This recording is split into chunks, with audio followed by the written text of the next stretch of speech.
ACN efforts. It's that Atavistian time of the month, so spoilers abound. And while I have your attention, consider going to magazine.atavist.com and subscribe. For $25 a year, you get 12 amazing narrative journalism stories in a year. And let's do the math. That's $2.08 per story and access to the archive. Amazing. And no, I don't get any dough for referrals, so my recommendation is true. Dig it. And I'm a really big believer in the idea that there is always a right moment for a story to be told.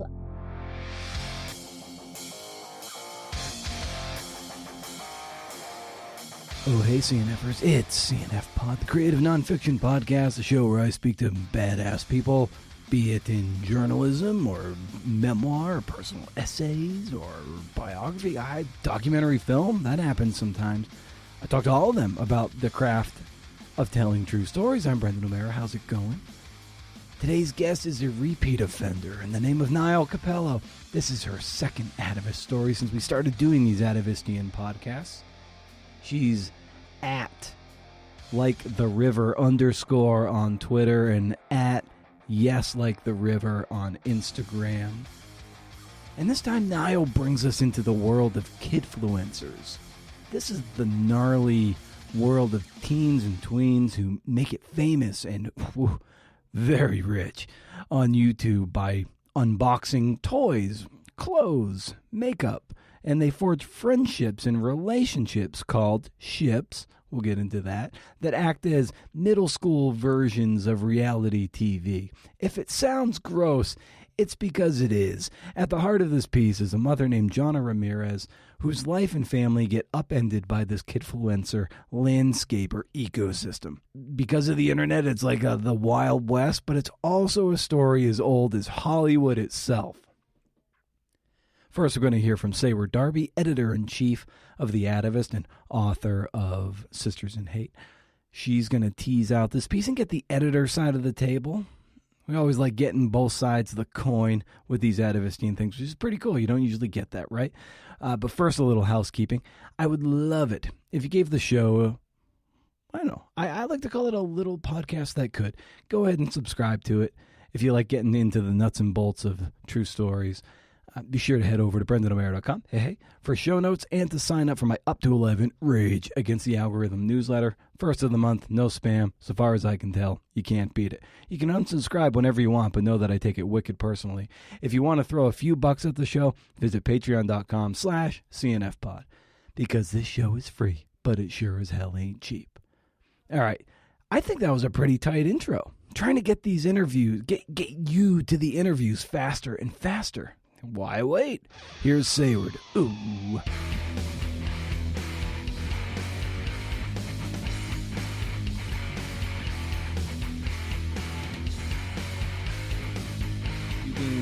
Your position in talking with writers sometimes being insecure about whether they're able to kind of stick a landing on something. What are conversations that you typically have with a writer who might be just in the throes of those insecurities about whether they can, land or deliver what they say they're going to deliver? I think a couple of things, because I think, there are some sort of different types of, nailing the landing or delivering what you promised, because, there's kind of is this a good draft piece of it, right? Like, is this a well-written draft? And is the ending exactly what I want it to be, et cetera, et cetera. But then there's the reporting piece of it, which is not always the case, but in some stories it's have you actually found your ending yet? Are you going to be able to find your ending? And so, those are two different conversations, because in the case of, the first situation, I say, do your best. And then what I'm here to do is to work on that with you.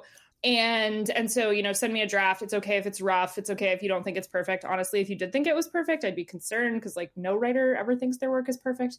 Right. And if you do, yeah, like I said, it's a question. You're a sociopath. Yeah, exactly. So, so I always encourage people, I'm not here to judge you. I'm here to help you. So, sending something to me when you really feel like you're out of steam or don't know, where to go, or just really, feel like you're not quite sure, like that's exactly the moment to share it with me, because I want to be here to help, spark ideas. If maybe you don't need them. Maybe you did land it, I don't know. But I always encourage, writers to share. And then in the case of the, have you reported it to the point that you need to report it? Is it possible to go farther? It's really dependent on the subject matter, but sometimes we will come up against a situation where a writer had really hoped that they would be able to find X and therefore describe X, whatever X is at the end of a piece, and for whatever reason it's not going to happen. And so then the conversation we have is not what can we do about this failure, because it's not a failure per se, it's just a thing that happened. And so oftentimes the conversation is about how do we maybe reframe the project slightly, so that the question we're asking isn't promising the delivery of X. Like maybe the question the project is asking that propels it forward is different. And so I was actually just having a conversation yesterday with a writer and a film director about a project. And we were talking about the difference between an ending that feels conclusive, like all of the threads tied up, and then an ending that answers a question. And, even with threads being loose, and, life is full of loose threads, like endings are not always conclusive, to say nothing of, how they're not terribly happy a lot of the time.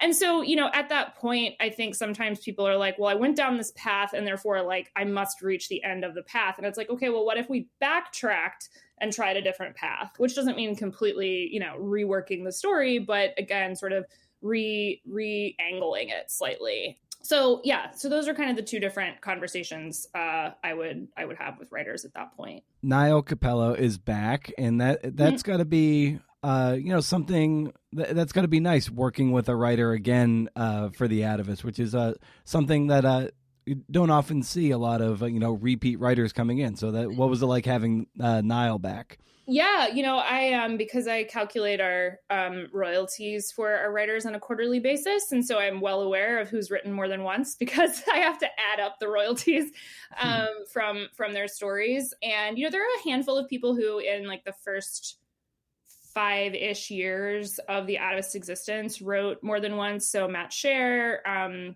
Josh Hammer, James Verini, Evan Ratliff, obviously our original editor-in-chief, and I'm missing somebody. Oh, Josh Bierman. And then in the last couple of years, it has been, pretty infrequent. I think the only two repeat writers up to this point during my tenure have been Greg Donahue and Bill Donahue, not related. And then Nile, and Nile is great. And the thing I love about Nile is that she is the kind of writer who has a ton of ideas at any given time and is kind of always keeping a fire underneath them. So the two times she's pitched me, if I recall correctly, both times she didn't pitch me one idea, she pitched me several ideas and was like, I'm working on this and I'm working on this and I'm working on this. Do any of these like strike you as interesting? But the thing is, it's not just that she's, been like reading about a thing and, considering that maybe she would dive into it. Like she's already in, like she already has sourcing. She already, she just has a lot of energy, which I really respect. And so in this case, with this particular story, she had been following this tween influencer space on YouTube for a long time, really understood the ecosystem. And she'd also established a relationship with a source who, is ultimately the main sort of subject in the piece. And Nile is a breeze to work with. She is maybe the most she responds faster to my emails than pretty much any writer. And I pride myself on responding pretty quickly to emails, and she beats me speed-wise every time. And she just has a good sense of, she works in documentary films, and she has a good sense of what makes the story tick.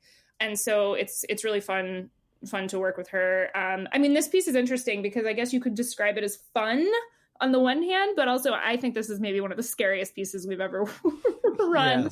Yes, even though no one is murdered.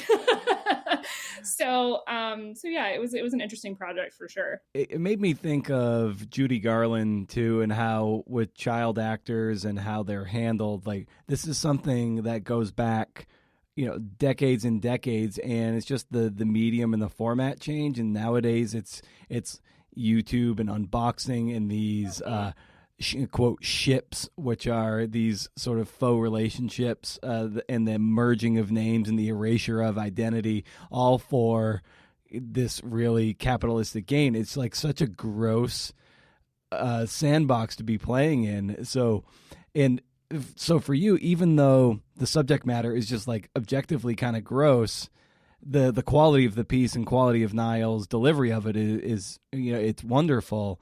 Like, so what intrigues you about, gross subject matter, but even when the storytelling of it is really well done and masterful? Yeah, well, I mean, what's fascinating about this particular topic, a couple of things like that really drew me to it. One is something you were just alluding to, which is the fact that this is a tale as old as Hollywood, right? Child entertainers, and like what rights they have, what responsibility studios, parents, whoever have to them.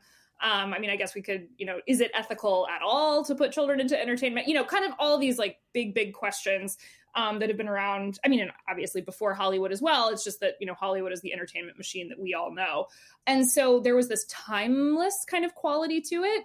But at the same time, there's this Wild West aspect, because online content creation, when you are making millions of dollars because your kid is unboxing something on YouTube, or because your kid is, filming these videos with their quote unquote friends, doing pranks and whatnot, it's like nobody quite knows how that fits into the entertainment landscape. Like, you don't have a studio behind this stuff. You don't have a production company behind this stuff. There's kind of this grassroots aspect of it, which, on the one hand, there's something very American about the like, anybody can succeed, anybody can do anything. But there's also something deeply American about it insofar as like how quickly it becomes exploitative. And so I was really fascinated by the sort of the sort of unprecedented quality of the story, and sort of the questions that it's asking about like the future of technology and entertainment. But then also the fact that it is just like, a variation on a theme at the same time, like a theme that we've, seen, heard, written stories about before. So that was like kind of what, drew me to it, when she pitched it. And then on top of that, there's like, it's kind of a morbid curiosity, I think, that, draws you into trying to understand this space and why anyone would, let their kid get involved in influencing. And I think too, it's like morbid curiosity, but also there are actual real stakes here, right? About well-being, about individual well-being, about collective well-being, about regulation, all these different things. So, it's not just, oh, this is a weird space that, I don't have kids. I was not at all like acquainted with this space. I knew of it, but, this was the first time I really spent time watching videos and kind of wanting to hide under my desk because it was freaking me out. But, it wasn't just the, oh, wow, this is weird. Like, let's get underneath the surface and like talk about how weird it is. That's not really, it's not voyeuristic in that way, I guess is what I'm trying to say. Where, we're just saying like, look at this weird thing. We're treating it, and Nile definitely like treats it really respectfully by saying, we can all acknowledge that this is like uncomfortable in certain ways, but like, are there, benefits to it? Are there positive aspects to this ecosystem? If there are, how do we protect them? And I should say, the piece, it's not like she's asking these, sort of questions in a like, what's the word I'm looking for? Kind of eat your vegetables, like instructive way. Like the story is extremely compelling, but I think that like those questions are like laced into it. And it's supposed to be a conversation starter. It's supposed to be thought provoking. There's been some reporting on like the lawsuit that I don't want to give too much away, but the lawsuit that informs a good bit of the story. But the main subject is actually not involved in the lawsuit because she can't be involved in the lawsuit. And the question of why she can't be involved in the lawsuit is, really kind of the crux of the piece. And another thing that I really liked about the way Nile was approaching this story is that she found a subject through whose eyes we can see this space. Like she's learning about the space as her kid is getting involved in it. And she almost is like a proxy for the reader in that process. Somebody who, hasn't spent a lot of time watching 11-year-olds pull pranks on each other on videos that get 7 million views. It's a really tricky story. Writing about the internet is always difficult from a, how do you visualize it perspective.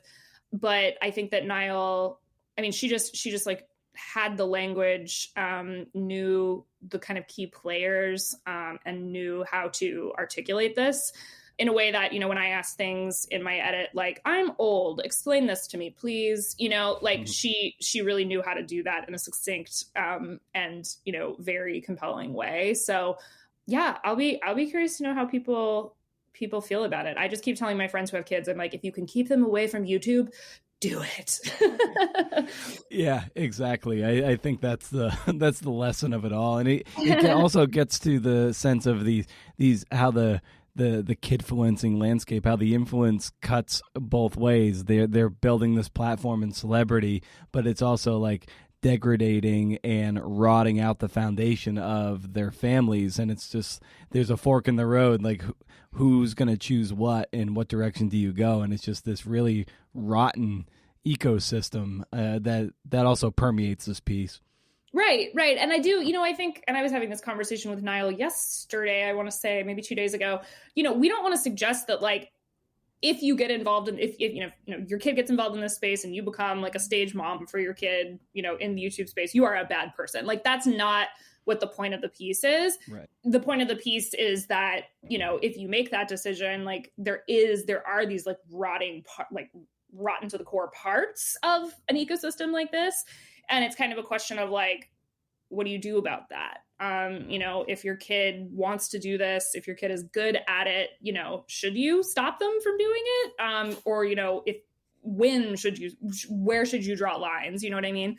And again, I think Nile does a nice job of not saying like, this is where the line is. It's more like trying to shine a light on the landscape and, raising the question of where these lines should be and who should be in charge of enforcing them.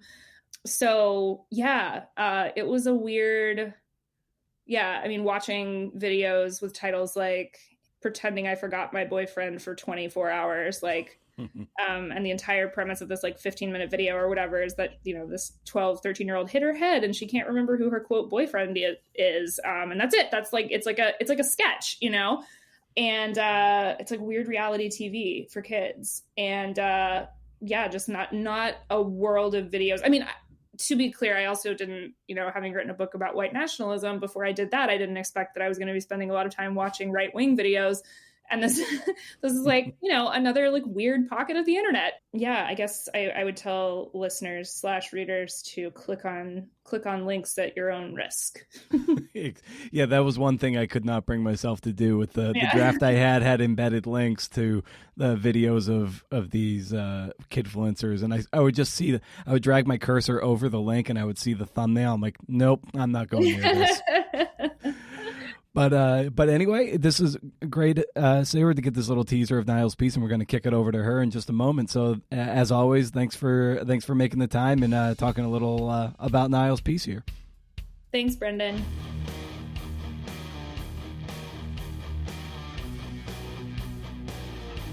It is time for Nile to step back into the spotlight. Nile's been up to some shit, man. You can learn more about Nile at yesliketheriver.com. She's an LA-based investigative writer and producer. Shortly after her first Atavist magazine. Shortly after her first Atavist piece, Girl in the Picture, ran in August 2021, Nile executive produced The Way Down, which came out a month later, a docu-series on HBO Max, and premiering this month as in January. So I guess maybe by the time some of you listen to this, it might be last month. Let's just say January 2023 is Death in the Dorms, a 6-part docu-series on Hulu. As I already mentioned, she is at @LikeTheRiver_ on Twitter and at YesLikeTheRiver on Instagram. And here's Nile Cappello, back for more.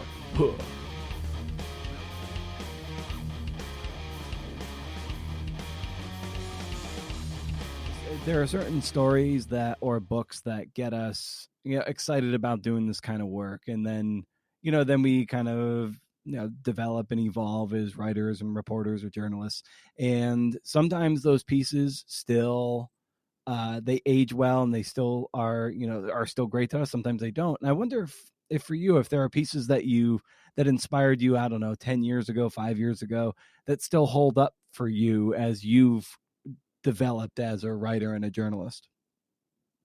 Yeah, that's a great question. I'm a big Joshua Bierman fan. So he wrote an article, I believe, for GQ years ago that was it was called, I think, Coronado Company.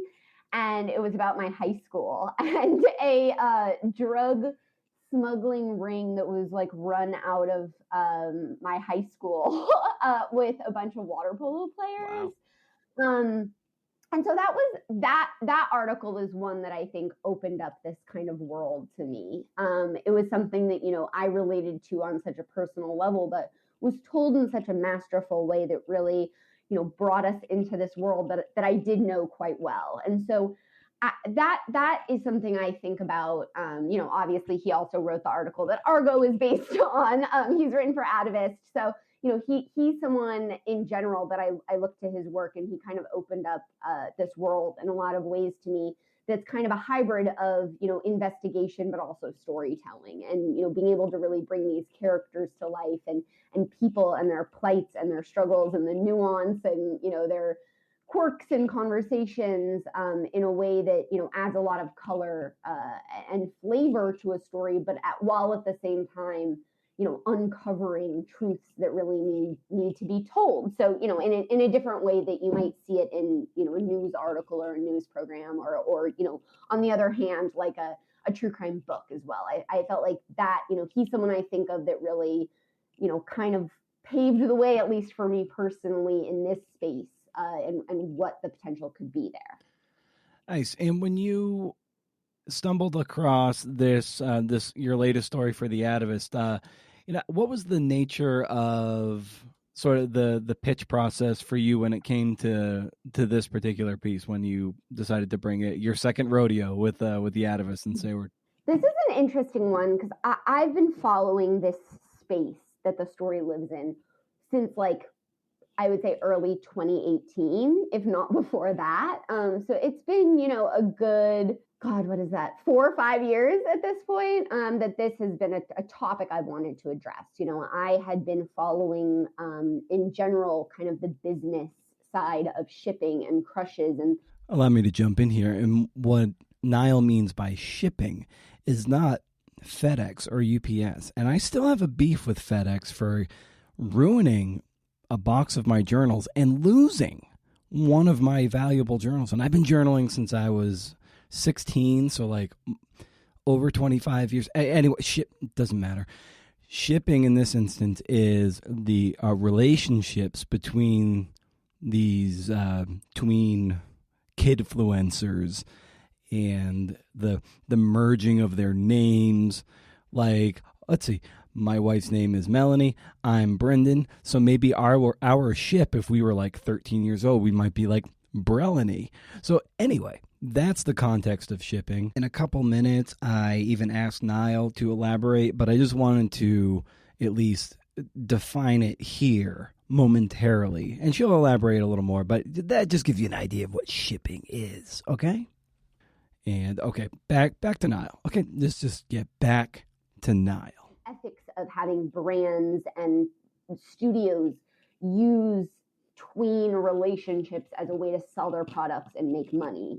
I found that to be very alarming when I first started seeing it, on a really large scale corporate commercial level, I would say around early 2018. So this space has been something I've had my eye on for a long time.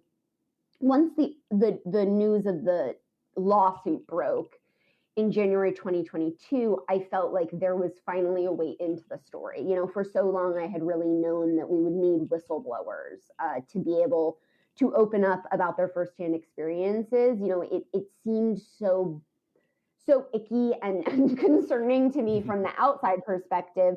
But that's me from the outside looking in, and I knew that we would need people coming from the inside out to be willing to tell their stories in order to really get, to make it worthwhile as an endeavor, and to do justice, obviously, to the story as well. So, when the news of that broke, I remember I got the Deadline article, and it was like a Friday night, I think, and I was having drinks with some friends, and I was freaking out because I was like, this is the moment for this story to kind of finally break through and come to life. And I felt like I would finally be able to tell it. So, I approached Sayward with a lot of enthusiasm about this story in particular, but also this world and this, I think, depth of knowledge of the space and the history behind it and the dynamics and the nuance and the layers that led us to the place that we are today, that is not a place that we just came to. There were a lot of things that there were precursors to Piper. There were girls that came before Piper. There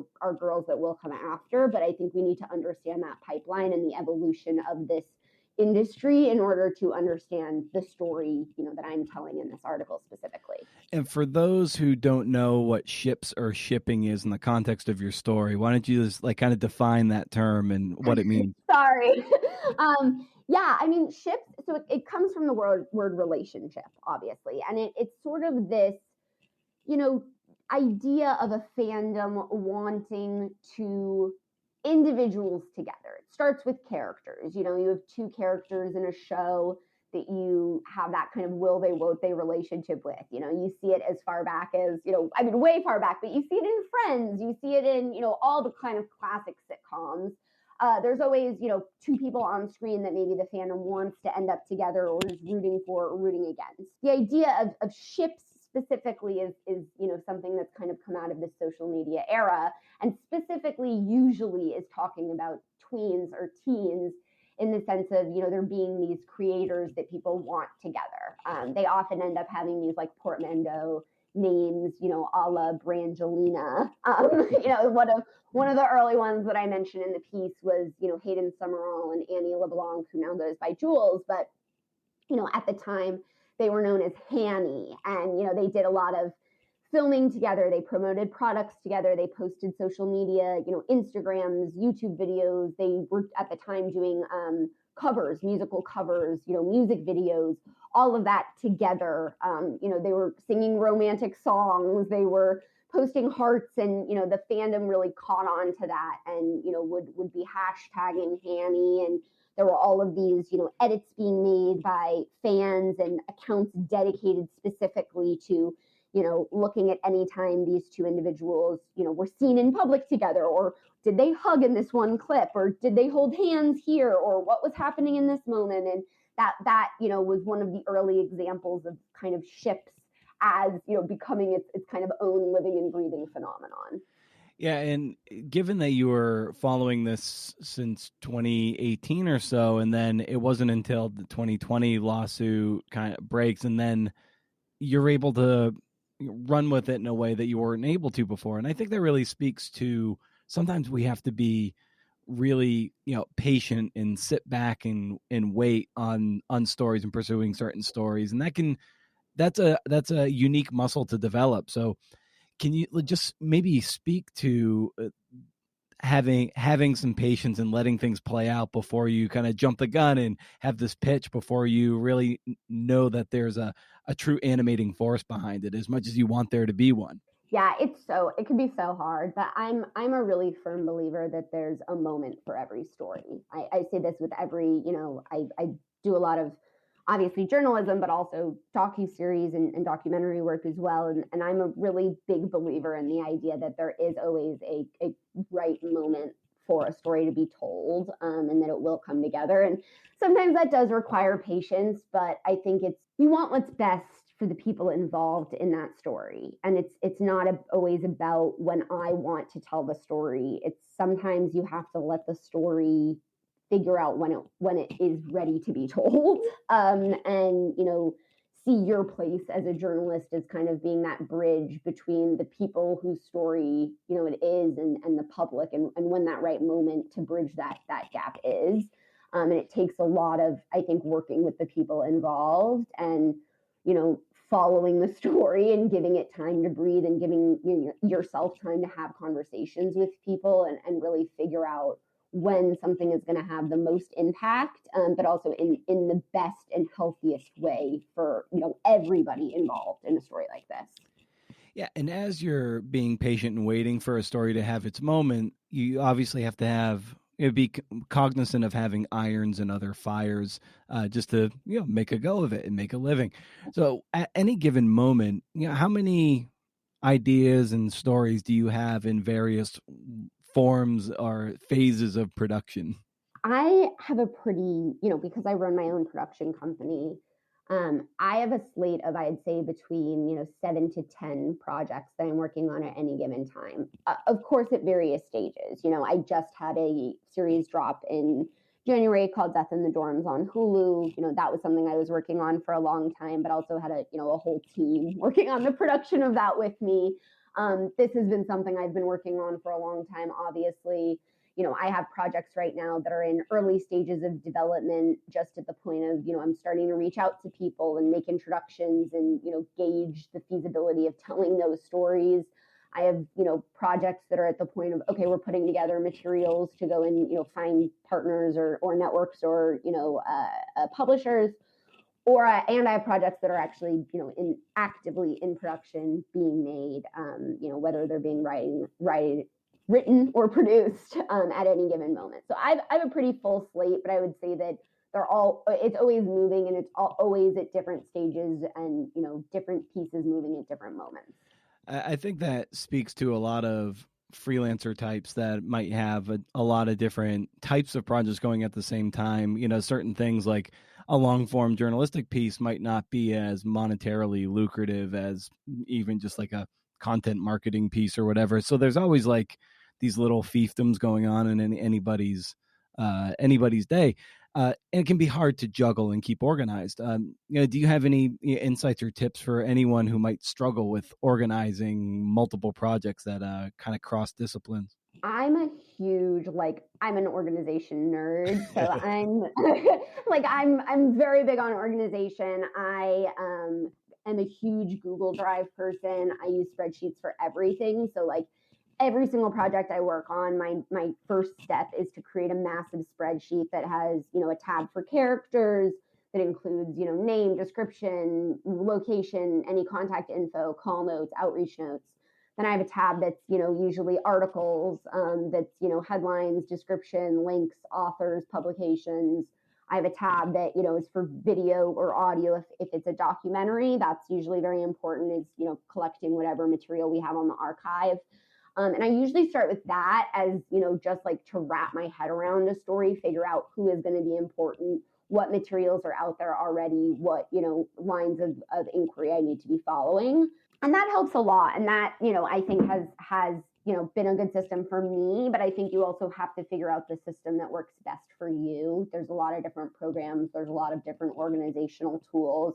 I happen to be a spreadsheet person. Not everyone is going to be. I'm a Google Doc person. I know not everyone is. I think Sarah had said she is not a Google Doc person. So, we all have our kind of systems, but I think you do need a system and everyone needs, to figure out what's going to make the most sense for the way that they work and also, the story that they're telling and the approach that they're wanting to take. But for me, it's really about kind of creating these silos of okay, I have this story, this is all the information for that can all be kind of cataloged in one place and then moving on to another story. And usually those build out into, larger folders. But for me, it's just really about compartmentalizing the information so that as I'm switching between, one story to the next, it wouldn't make sense, for example, for me to have one Google Doc of, here are all the spreadsheets. I like to organize by story so that I have all the information, spreadsheets, materials, call notes, all in one place per story.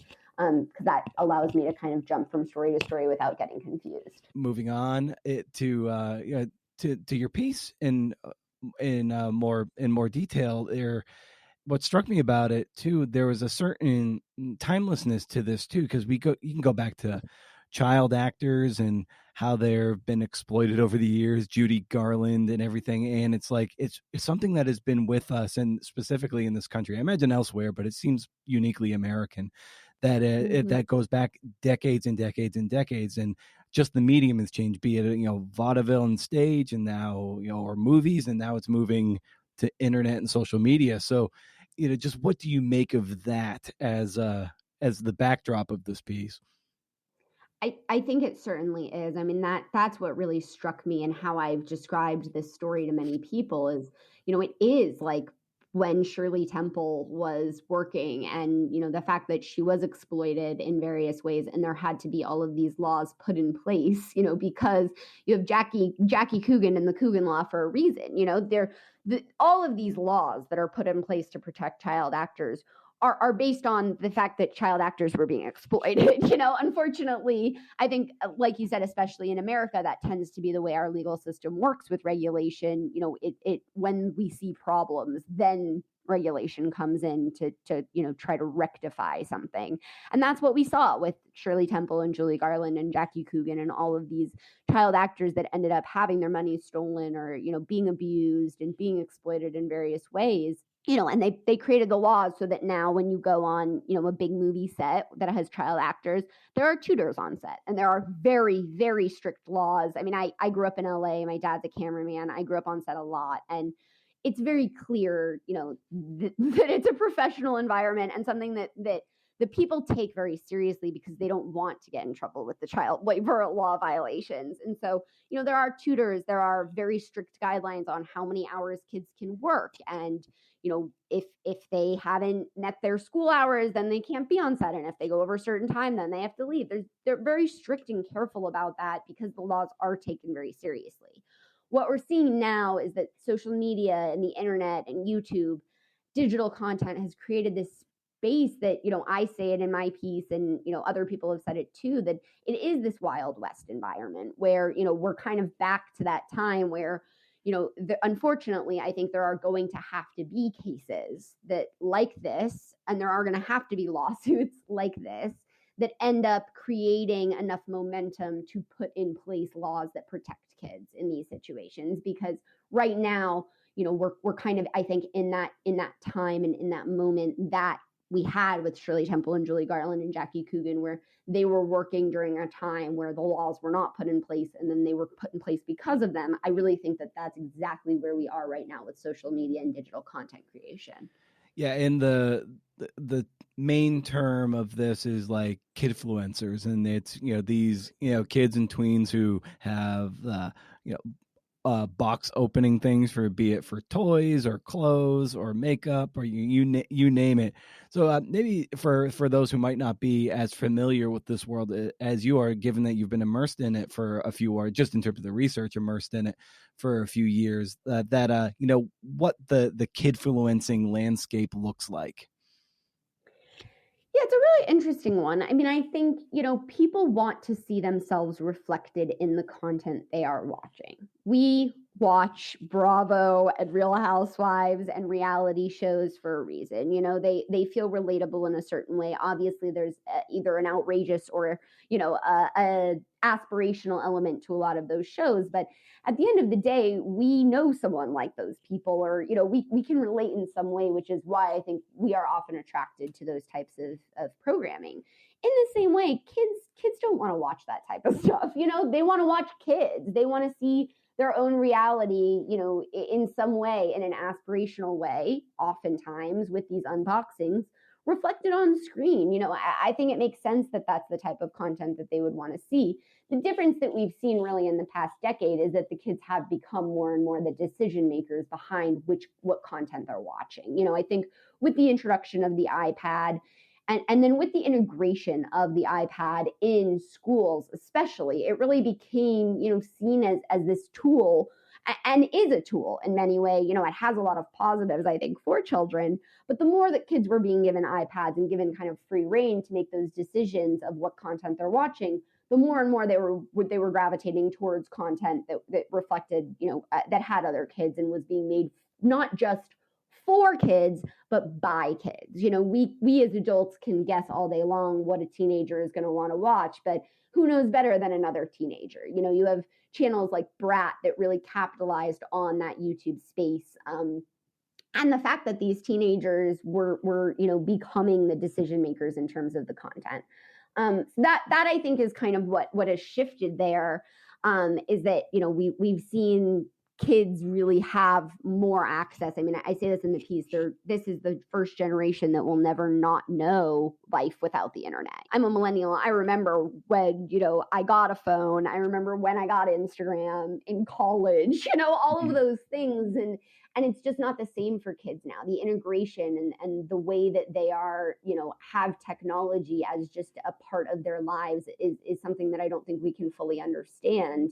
But they are, what we do know is that they're very, very powerful. It's a really big demographic. And especially with YouTube and especially with the iPad, we have seen them become incredibly powerful. And the more powerful they are, the more that brands and, you know, platforms are going to market towards that demographic. They see that they are generating not only views, but they're, you know, buying things. They're buying concert tickets. They're having their parents buy them merch, you know, all of these things that are things that companies and, you know, capitalism cares about. Who has to be the adult in the room going forward with this? It's a really good question, because I think what we've learned, unfortunately, is that, you know, we would like to think that parents are going to protect the best interest of their children, but that is not always the case. You know, again, that's why we have the Coogan law. Jackie Coogan had, you know, his parents basically stole all of his money from him. And, you know, unfortunately, that kind of stuff does happen. And so I think there certainly needs to be better regulation. But the question is who, you know, like I said, when you show up on a film set, you have a tutor, you have, you know, people that are monitoring kids, there has to be a guardian, there has to be eyes on a child at all time. And those are things that are enforced by the people on set because they don't want to get in trouble with the law and they don't want to get in trouble with the labor board.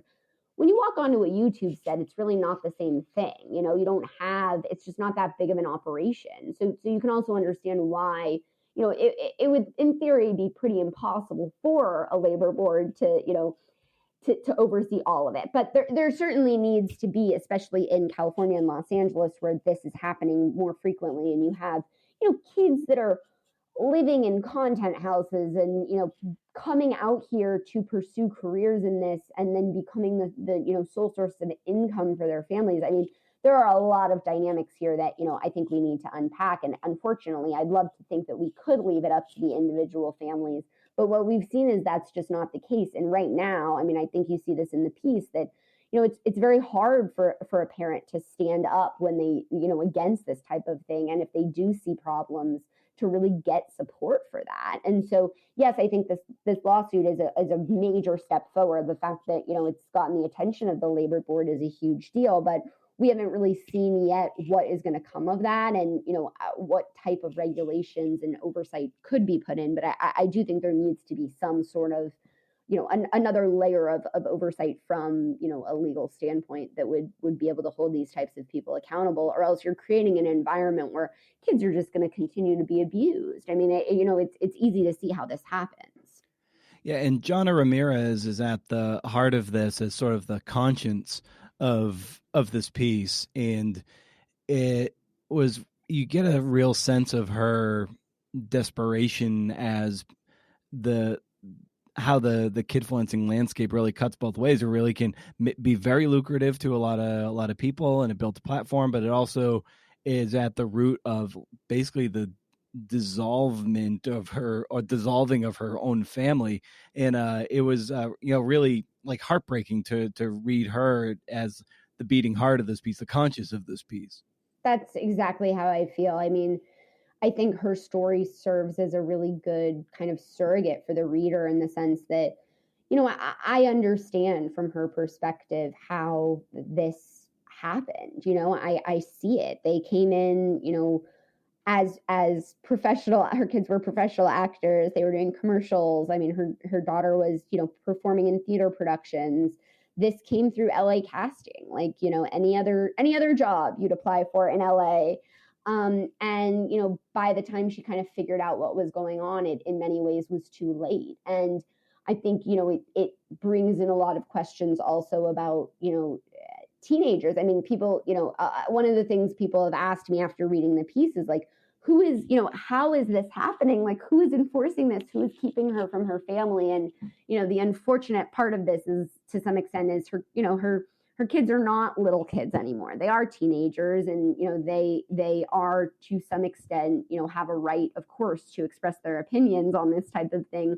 But at the same time, when you're 15 and you're making, $40K a month, making videos on YouTube with all of your friends, that's a pretty attractive deal. I certainly understand why you wouldn't want to leave that. I mean, I have a ton of empathy and understanding for these kids that are involved in this situation. I mean, how do you leave that behind? What kid on earth would not want that to be their life?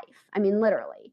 So, but that's why, it's your job as a parent to sometimes tell your kid that they might want to do something, but they can't, or, something that they want to do is not the best thing for them. And so it's really hard to see a parent really trying to fight for what they believe is best, and what, there's evidence to support that, and just not only be shut out by her family, but also be shut out by the law. I mean, it seems, crazy in some ways that there, hasn't been more of a full 360-degree, picture taken of this situation. It seems like, the legal side has been very focused on, this is kind of what the son wants, and that's the way that it's going to stay. He has all this money at stake, and it's like, okay, well, but also like there's more at stake than just money here, and money shouldn't be the only thing that we're caring about when it comes to child safety and protection online. Money shouldn't, just because they're making money, shouldn't mean that all of these safety things should just go away. There has to be a balance of that. And when, if there are, parents who are in this world, and it hasn't gone as, south or sideways as some of the instances you cite and tell in this piece, how does it go south for people who are in this ecosystem? I think you see in the piece this real kind of systematic, separation of the kids and the parents, and this idea that the kids' loyalty is to the, people who are running these YouTube channels and the groups and the people who are their employers, essentially, instead of, the integrity in their family. And I think that's the first red flags that I really see, when I hear Jana's story, those first things I see in her story are the times where, she was asked to step out of the room so that they could film without her, when she was told, the kids do better without the parents around. That, to me, those are big red flags, because that says that is very different than a commercial set or a, professional movie set. That is quite the opposite of what you would see on a set like that for a variety of reasons. And I think, as a parent, even if it's uncomfortable, you have to kind of wedge yourself into those situations. But yeah, I mean, it's hard because I understand, I think in this case, Jana saw those red flags, and, there wasn't really much she could do about it at that point. And she didn't want to be the crazy helicopter parent. And, when social pressure is, not only on the kids, but also on the parents. When you go into a situation and, you have all these other families and you're the only mom that seems concerned about what's going on, it's easy to feel like, wow, I'm being overprotective. I'm being a helicopter parent. I'm being dramatic. Maybe I am overdoing it. And so I think it's very easy to second guess yourself. And that would be my main kind of thing, is like, you can't really second guess yourself, because there is an escalation, and there is, a pathway. And even if it doesn't seem, those red flags itself are not the problem, but they can lead to other things. And it can be the first indication that there are problems that are going to come. There's something very dystopian about this too, like how, Jana here, she is that one voice of reason, and in even like dystopic novels, there's usually that one person who can see what's happening, and everyone else has been so corrupted by whatever system that they're bowing down to. And it's like they are powerless to do anything about it. And the sad thing is that ultimately sometimes they just relent to that to the turbulent waters that is this corrupt system. They're powerless to stop it. Yeah, that's very much it. And I think that's, I'm happy that comes across in the piece, because Jonna certainly, she didn't want to like go public with this story. It was all of that was very hard and very complicated. She is desperate, and she feels like she has been put in a position where she's tried to do everything. She's gone the legal route. She's tried to connect with her son. She really feels like she, like you said, is that dystopian character screaming into the void, like, someone please pay attention to what is happening. I mean, we say it in the piece, but this was supposed to be a temporary arrangement that has now been, over a year later, and, no sign of there being a permanent decision to be made. And every single day, she's not spending time with her kids, and she knows that. And she knows this time is time she's never going to get back. So that real sense of urgency and just absolute, every single day waking up and it being a nightmare is, that is her reality. She is living in a dystopian, novel right now. And it's incredibly scary and incredibly, heartbreaking, but also I think very relatable. And, she does kind of serve as that everyday person that, you can also kind of see this outsider perspective and not know how to kind of pull someone out when you're standing on the edge of, a tornado. At the start of our conversation, you mentioned what Joshua Bierman did really well about balancing investigative work and storytelling, and I think you do that extremely well in this piece, where an investigative piece might feel more like just here's just the information, in whatever chronology you choose.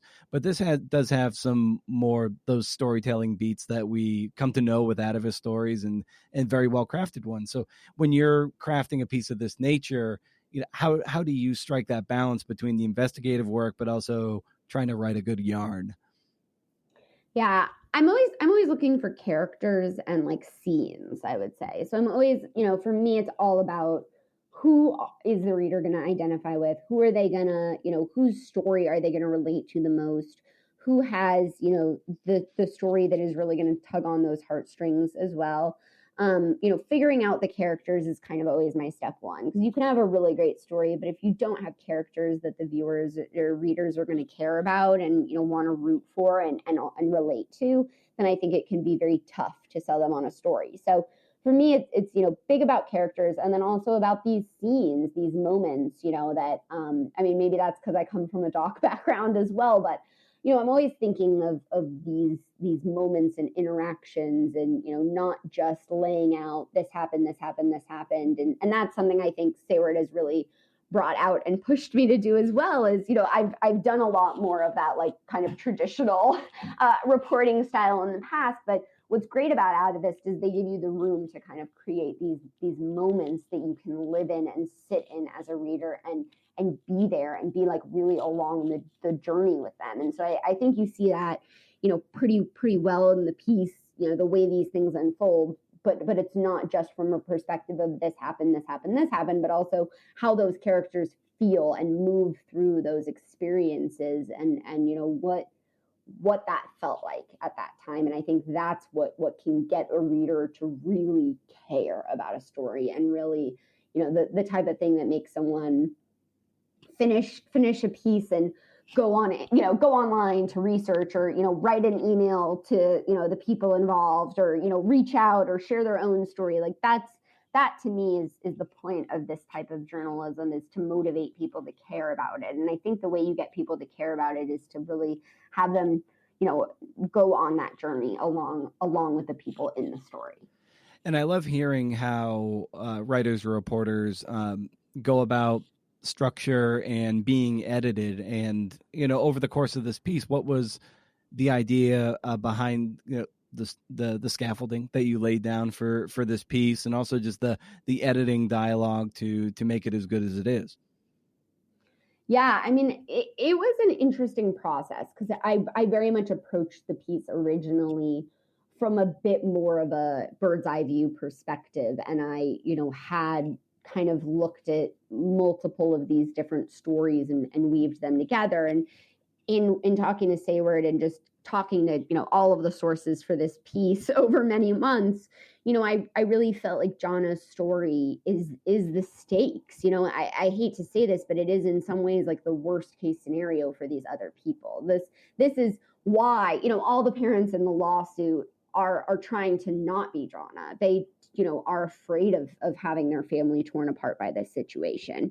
And so, I think for me, it really just struck me as a way to give the viewer someone to hold on to. And I think someone that the, reader is going to really relate to and understand and can be that surrogate. So, for me, it evolved. It really started out as being kind of three different moms and their stories interweaving and the interaction of them. And, all of that is still in the final piece. But with Sayward's help, we really kind of restructured it to focus more on Jana and her journey through this world. Because we felt like it was the most compelling, but also the most kind of stake setting, which is always important.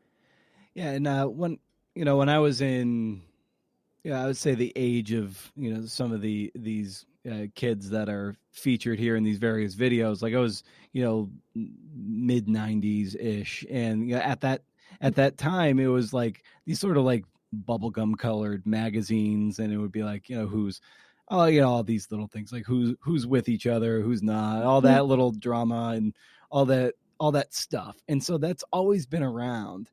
And, this is just a kind of like a new medium. So yeah, I don't know. What would you say that, stuff of this nature says about our culture today?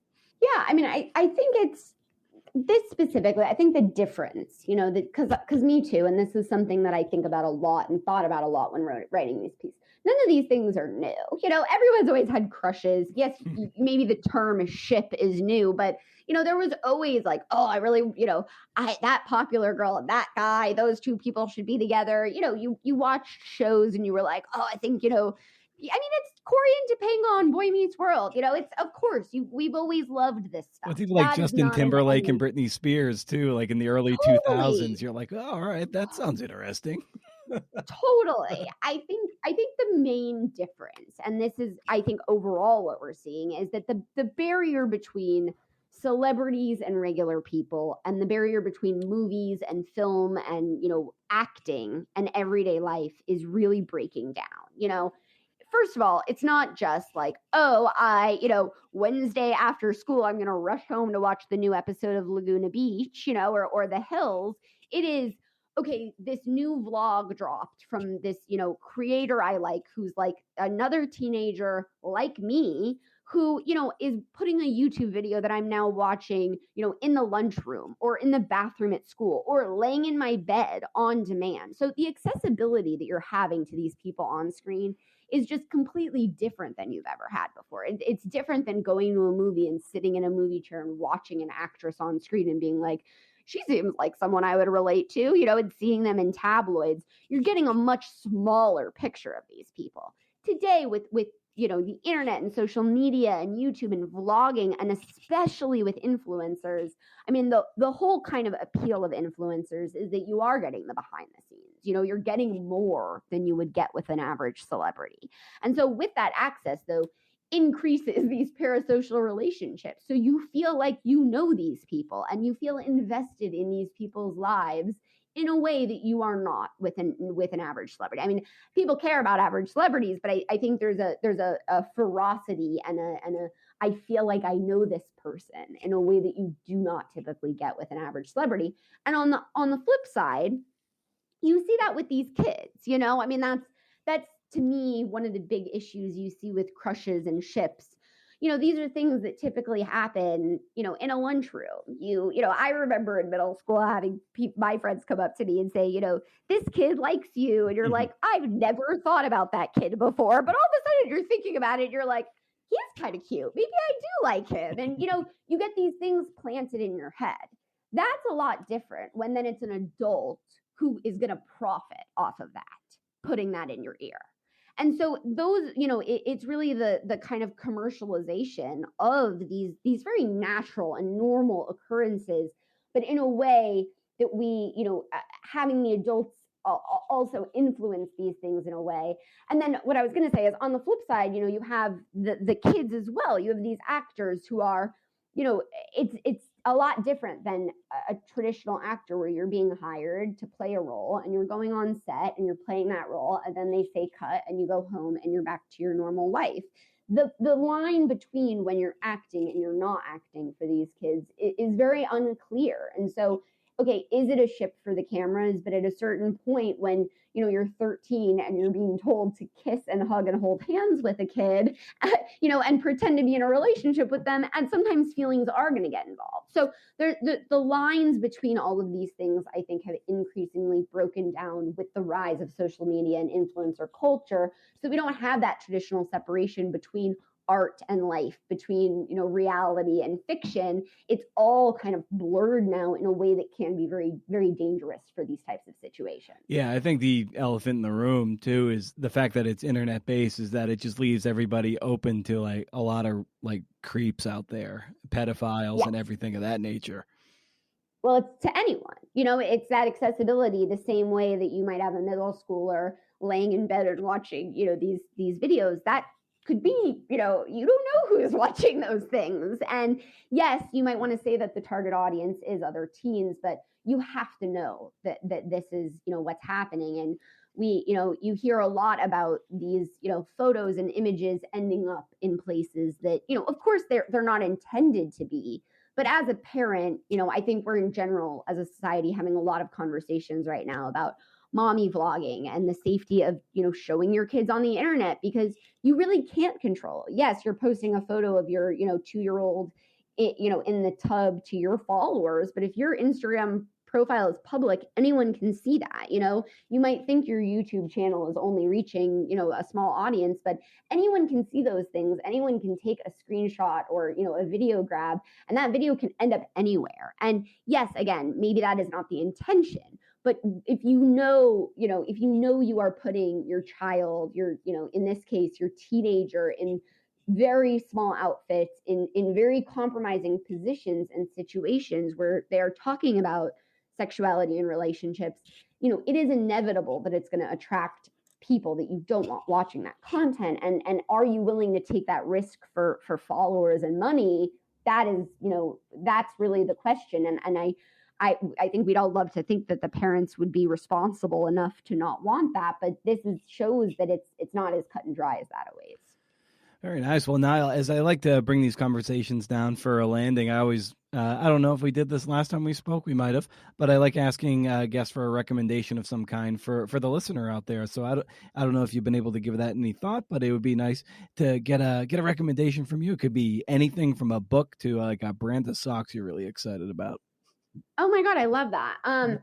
I recently watched, I just want to make sure I get the title right. Okay, so I recently watched Vatican Girl, The Disappearance of Emanuela Orlandi on Netflix. And it is, I studied Italian in college, so it's sort of the exact intersection of like all of these dynamics I love. But it reminds me a lot of Ryan White's The Keepers, which is one of my favorite docuseries of all time. And it just really, the ability to bring us into this world of the Vatican that I think you so rarely get a view into as an American, and as an American that's particularly interested in Italy.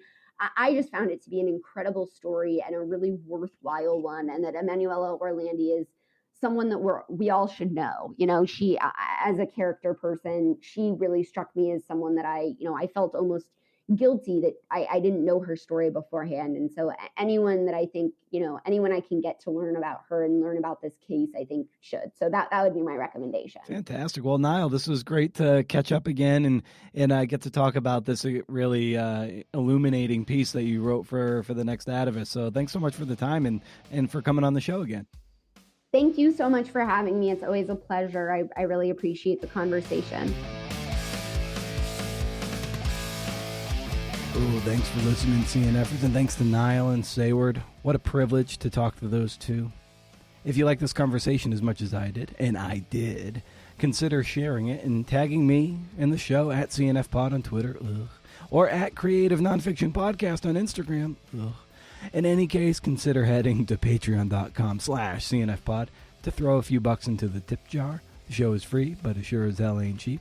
And you can always rage against the algorithm with my up to 11 monthly newsletter by heading to brendanomeyer.com.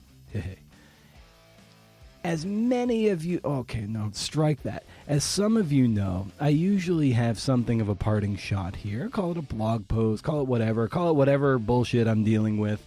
And I just append to the show, I guess, as a way of just getting some stuff off my chest, and my way of maybe relating to you or making you feel a little less crummy by telling you how crummy I feel on an almost daily basis. And I put it at the end of the show because I'm not a monster. But since there's another pod coming in hot this Friday, I'm going to cut this short. I might have some news to share. Then again, I might not. If you know, you know. Who knows anymore? So stay wild, CNFers. And if you can do, interview. See ya.